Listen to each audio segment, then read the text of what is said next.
راہ وفا کے شہیدوں، عہدی کے رکھوالو، تمہیں بہشت کی راہیں سلام کہتی ہے۔ محترم ناظرین، السلام علیکم ورحمۃ اللہ وبرکاتہ۔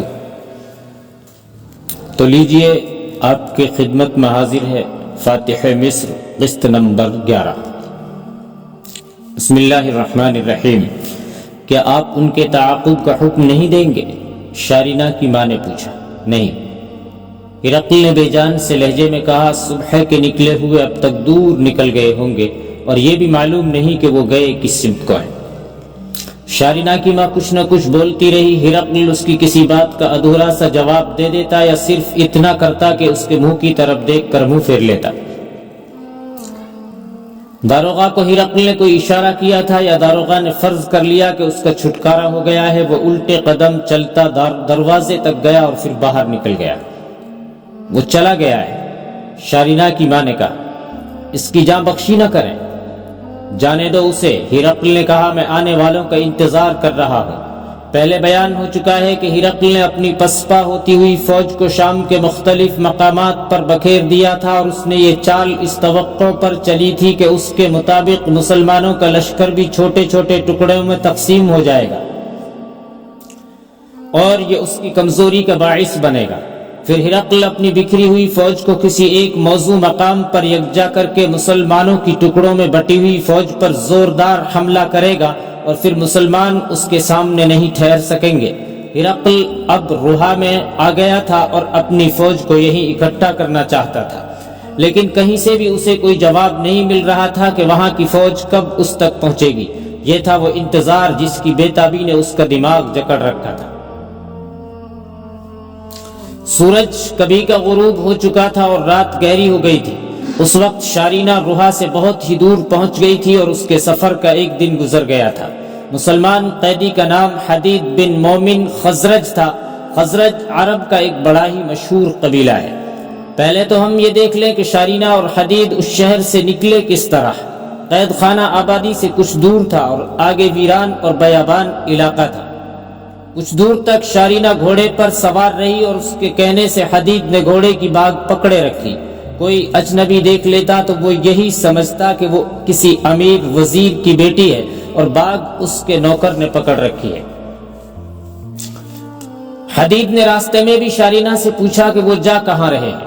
شارینہ نے اسے کہا کہ وہ خاموشی سے اس کے ساتھ چلتا چلے۔ حدید پر کسی قسم کا خوف اور خدشہ طاری نہیں تھا۔ وہ بڑا خوبرو جوان آدمی تھا اور اس کے جسم میں طاقت بھی تھی اور پھرتی بھی۔ قید خانے سے کچھ ہی دور گئے ہوں گے کہ وہ دونوں دنیا کی نظروں سے اوجھل ہو گئے۔ سطح مرتفع علاقہ شروع ہو گیا تھا۔ چھوٹے بڑے نشیب تھے اور کہیں کہیں زمین اوپر کو ابھری ہوئی تھی اور اس سے آگے باقاعدہ ٹیکریاں آ گئی۔ درخت بھی تھے اور جھاڑیاں بھی۔ وہاں کوئی باقاعدہ راستہ نہیں تھا، کوئی پگڈنڈی نہیں تھی اور صاف پتہ چلتا تھا کہ ادھر سے مسافر کم ہی گزرتے ہیں۔ ذرا اور آگے گئے تو ایک آدمی نظر آیا جس کے ساتھ ایک گھوڑا کھڑا تھا۔ اس آدمی نے گھوڑے کی باگ پکڑ رکھی تھی۔ شارینہ نے اس کے قریب جا کر گھوڑا روک لیا۔ وہ کوئی ادھیڑ عمر آدمی تھا۔ شارینہ اپنے گھوڑے سے اتر رہی تھی اور وہ گھوڑے کو اور قریب لے آیا۔ تم اس گھوڑے پر سوار ہو جاؤ، شارینہ نے حدید سے کہا۔ حدید کے لیے یہ سمجھنا کوئی مشکل نہیں تھا کہ یہ وہی گھوڑا ہے جس کے متعلق شارینہ نے قید خانے سے نکل کر کہا تھا کہ آگے چل کر الگ گھوڑا مل جائے گا۔ یہ ادھیڑ عمر آدمی تقریباً شارینہ کا ملازم تھا اور یقیناً وہ شارینہ کی خدمت گزار تھا۔ حدید اس گھوڑے پر سوار ہو گیا۔ حدید نے سوار ہو کر شارینہ کی طرف دیکھا۔ شارینہ ابھی اپنے گھوڑے پر سوار نہیں ہوئی تھی۔ ادھیڑ عمر آدمی اس کی تعظیم میں اتنا جھک گیا کہ رکوع کی حالت میں چلا گیا۔ شارینہ آخر شہزادی تھی اور یہ شخص اس کا نوکر یا سائس تھا۔ اس کے علاوہ اس نوکر کو توقع ہوگی کہ شہزادی اس کو انعام دے گی۔ شہزادی نے اسے انعام یہ دیا کہ وہ ابھی رکوع سے اٹھا نہیں تھا کہ شارینہ نے بڑی تیزی سے اپنے کپڑوں کے اندر ہاتھ کر کے خنجر نکالا اور خنجر بلند کر کے بڑی زور سے خنجر اس آدمی کی پیٹھ میں گھونپ دیا۔ اس سے پہلے کہ یہ آدمی سیدھا ہوتا، شارینہ نے اس کی پیٹھ سے خنجر نکال کر ایسا ہی ایک اور بار اسی مقام پر کیا۔ پیٹھ کا یہ وہ مقام تھا جہاں دل ہوتا ہے۔ وہ بدقسمت آدمی سیدھا ہو ہی نہ سکا اور ایک پہلو پر زمین پر گر پڑا۔ شارینہ اس کے پاس کھڑی دیکھتی رہی۔ موت نے اپنا کام بڑی تیزی سے مکمل کر لیا۔ شارینہ نے خون آلود خنجر لاش پر جھک کر اس کے کپڑوں پر صاف کیا اور نیام میں ڈال دیا۔ اس آدمی نے کمر کے ساتھ چمڑے کی پیٹی سے تلوار باندھ رکھی تھی۔ شارینہ نے پیٹی کھول کر تلوار اور پیٹی کھینچی اور پھر حدید کو دے کر کہا کہ یہ اپنی کمر سے باندھ لے، اب تم نہتے نہیں رہو گے۔ شارینہ نے سنجیدگی سے کہا، میرے پاس تو خنجر ہے، اسے کس گناہ کی سزا دی ہے؟ حدید نے پوچھا۔ یہاں رکنا نہیں، شارینہ نے کہا، ابھی ہم خطرے میں ہیں۔ وہ گھوڑے پر سوار ہو گئی اور لگام کو جھٹکا دیا۔ گھوڑا چل پڑا تو وہ بولی، یہ شخص ہمارے لیے بہت بڑا خطرہ بن سکتا تھا۔ یہ محل کا نوکر تھا، یہاں سے دوڑتا جاتا اور میری ماں کی خوشنودی اور انعام حاصل کرنے کے لیے اسے بتا دیتا کہ میں ایک آدمی کے ساتھ فلاں طرف نکل گئی ہوں۔ ماں فوراً ہمارے تعاقب میں گھوڑا سوار بھیجتی۔ میرا کسی نے کیا بگاڑ لینا تھا، تم قتل کر دیے جاتے۔ یہ تو بتا دو کہ تم ہو کون؟ حدید نے پوچھا، تمہیں میرا نام مجھ سے پوچھے بغیر معلوم ہے، اپنا نام ہی بتا دو۔ یہ بھی یقیناً پوچھنا چاہوں گا کہ مجھے لے جا کہاں رہی ہو۔ میرا نام شارینہ ہے۔ شارینہ نے کہا، میں شاہ ہرقل کے خاندان کی شہزادی ہوں۔ میری ماں شاہ ہرقل کی بیوی ہے، لیکن میں اس کی بیٹی نہیں بلکہ اس سے پہلے روم کا بادشاہ فوکاس ہوا کرتا تھا، میں اس کی بیٹی ہوں۔ پوچھتے ہو میں تمہیں کہاں لے جا رہی ہوں؟ تمہیں پہلے بھی کہہ چکی ہوں کہ میں تمہیں نہیں لے جا رہی بلکہ تمہارے ساتھ جا رہی ہوں۔ ایک بار پھر سن لو، مجھے اپنی فوج میں لے چلو۔ لیکن کیوں؟ حدید نے پوچھا، میرے ساتھ تمہارا تعلق ہی کیا ہے؟ کیا میں ایسا شک نہ کروں کہ تم مجھے کسی ایسے مقصد کے لیے کہیں لے جا رہی ہو جو میرے لیے ٹھیک ہو ہی نہیں سکتا؟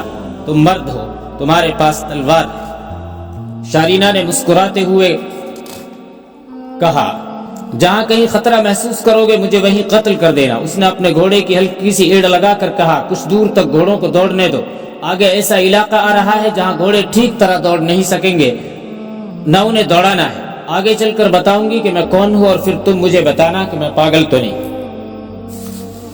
زمین کچھ اور اوپر اٹھتی جا رہی تھی، آگے چٹانیں بھی تھی اور گھاس، پودوں اور درختوں سے لدی ہوئی خوبصورت ٹیکریاں بھی تھی۔ کچھ آگے جا کر شارینہ نے گھوڑا روک لیا اور پیچھے دیکھا۔ حدید نے بھی گھوڑا روک کر پیچھے دیکھا۔ درختوں کے اوپر سے روحا کا قلعہ بند شہر نظر آ رہا تھا۔ وہ اس شہر سے دور نکل آئے تھے۔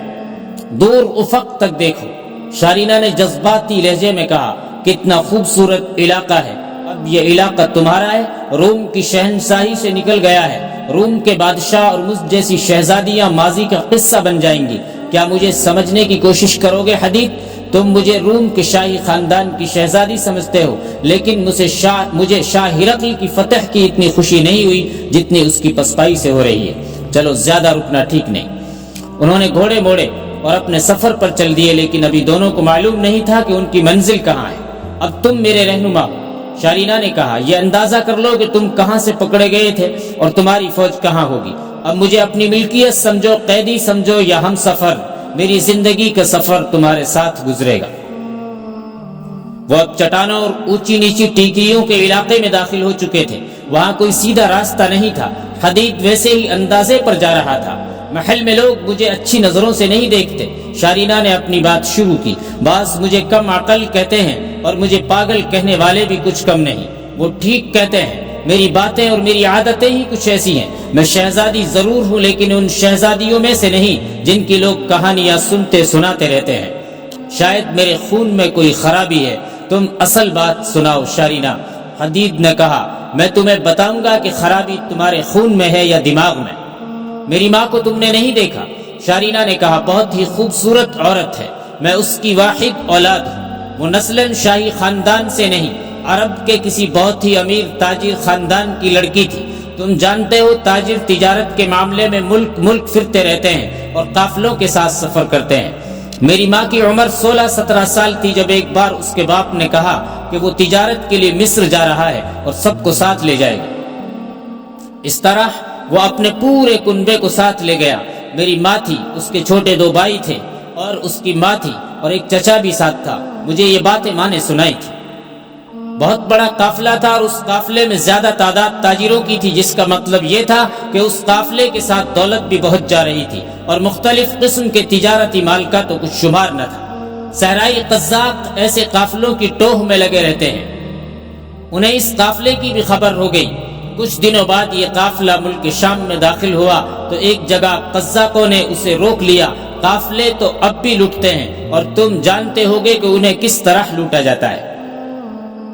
ماں بتاتی ہے کہ ڈاکو کوئی تھوڑے تو نہیں تھے، یوں پتہ چلتا تھا جیسے آسمان سے گدھوں کے غولوں اور زمین سے سینکڑوں بھیڑیوں نے حملہ کر دیا ہو۔